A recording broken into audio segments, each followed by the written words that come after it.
Puncture!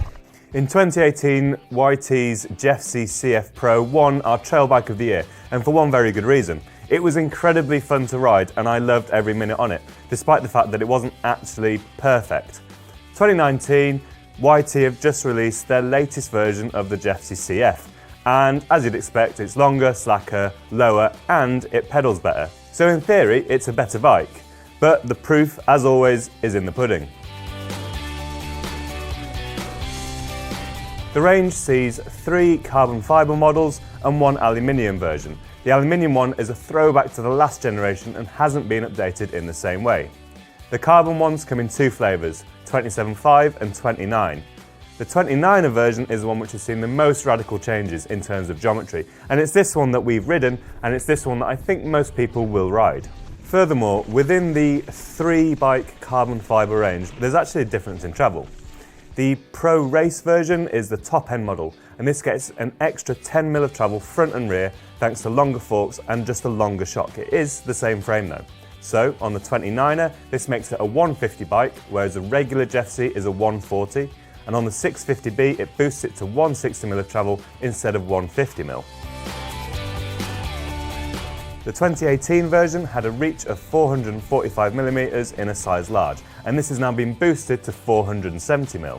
The seat angle has gone from 74.5 degrees up to a relatively steep 77 degrees, and the head angle slackens by a degree from 67 degrees to 66. Finally, the seat tube on a size large shortens by 45mm to 435mm.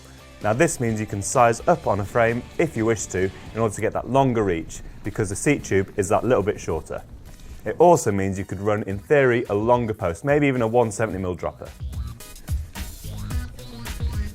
At the start of the World Cup downhill season, YT released their latest Tues downhill bike, and this featured pivot bolts that were all accessible from the non-drive side of the bike, and this was to make the mechanics' life easier because they could strip down the whole bike from one side, save obviously for the horse linkage bolt on the drive side. YT clearly thought this was a good idea because the Jeffsy now gets this as well, and it's one of a number of little frame features that I think are relatively smart. In addition to this, all of the outer cables are only held in one place on the frame, so it's internally routed but it's clamped in one place, which should in theory make it easy to maintain and reduce some squeaks. And YT say, kind of in response to the UK market, they've made less shelving through the rear of the seat tube. Now shelving means areas in which mud can collect, so they've made it a smoother run through, so less mud hopefully will end up trapped onto your frame.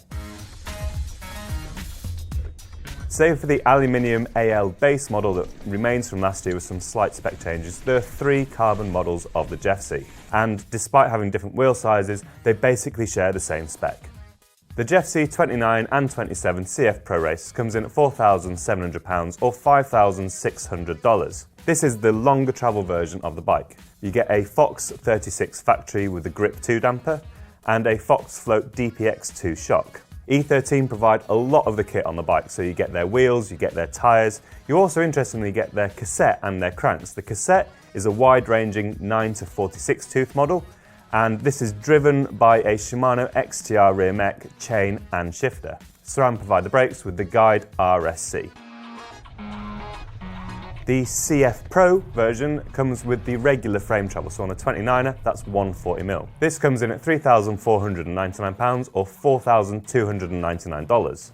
This gets a RockShox Pike RCT3 fork and a RockShox Super Deluxe RT3 shock. So you're moving away from the Fox onto the RockShox. It also gets a SRAM GX Eagle drivetrain, so that's a 12-speed version. There's still plenty of E13 kit on there, including wheels and tyres, but you start to see some race face in the cockpit instead of rental on the pricier bike, and you get a slightly cheaper Guide RS brake. Finally, there's a CF Comp, which is the base model for the carbon frames. This comes in at £2,999 or $3,499. It's back to Fox with Performance Elite level kit. That's a 34 fork and a DPS shock. Drivetrain-wise, it's Shimano XT with the E13 cassette and cranks. You also get the E13 wheels and tyres. There's a SRAM Guide R brake and a Renthal cockpit finishing off all the kit. I rode the Jeffsy 29 CF Pro Race in southern Portugal back in December, And I came away very impressed with the bike because, as I mentioned earlier on in the video, technically it's a better bike than its predecessor. YT have worked quite hard on the kinematic of the suspension. Included in this is an increase roughly of around 30% in its anti-squat. This means that the suspension is less likely to compress under pedalling forces, which means that it's going to climb better up those hills because the suspension isn't bobbing around. Likewise, on flatter trails, when you're trying to attack it, it's just got a peppier ride. It's more eager to accelerate along the trail. One of the criticisms that many have had with the previous generation Jeffsy was that the tyres were pretty draggy, and that hasn't changed. But with the better pedalling performance, the bike doesn't feel quite as sluggish. Those tyres work well in a reasonably wide range of conditions, but they aren't perfect everywhere. The side knobs on the TRS Plus tyre on the front is quite malleable, so on harder terrain it is prone to sort of wandering a little bit. But if the ground is soft, it can dig in and it adds loads of grip. Combine this with the longer geometry and slacker head angle, and this thing really does start to rail around corners in a very confidence-inspiring way. Fox's latest Grip 2 damper is one of the best out there. We've always been impressed with it, so sticking this onto the front of the bike is no bad thing from YT.